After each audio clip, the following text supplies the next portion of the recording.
isa rin sa mga problema ng mga bahay natin is, kunwari, merong mababang reachable na height ng mga ganito klaseng outlet, which is high voltage ko dito, kaya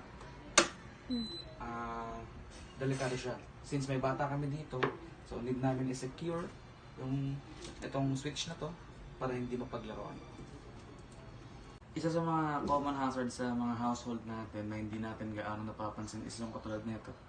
Pag in-occupy natin lahat ng outlet dun sa extensions, pwede siyang mag-lead to short circuits. So ang kailangan natin gawin is huwag natin i-full occupy lahat ng saksakan para hindi siya mag-short circuit na that may cause fire. Yan. So isa pa sa mga delikado na hazard dito sa bahay is itong lapag, kasi which is tiles siya. So dahil tiles siya, slippery siya, madulas. Ilang beses na ako muntik mga aksidente dito.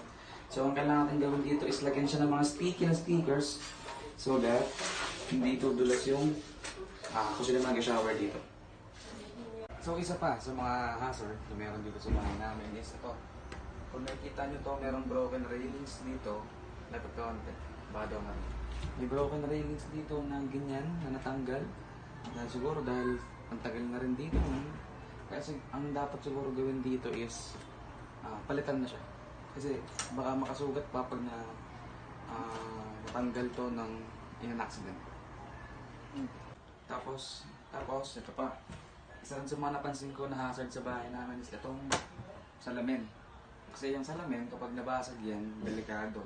Dahil gumagalaw na siya, hindi na siya nakasecure.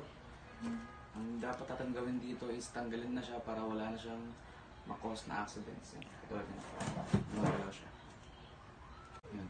So isa pa sa mga hazard na meron dito sa bahay is yung mga random na mga ginto, yung mga pako. Yan. So katulad nito na, kunwari, pag may umakyat, hindi mapansin kasi kakulay din ng pako yung pinto. Baka sumabit dito tapos masugatan. So ito pa, yung mga ganyan. So, wala kang gawin, kailangan natin tanggalin yung mga ginto to secure na walang ma-aksidente. Isa sa mga hazard na meron dito sa bahay namin is yung, ito, tingnan mo ito. Katulad nito, itong holder dito sa hagdanan is nare-detach na. So, ibig sabihin, pwedeng merong taong bumaba dito, tapos biglang tanggal and fall off the stairs. So, what we need to do is pakuin to para ma-secure yung railings. Ayan.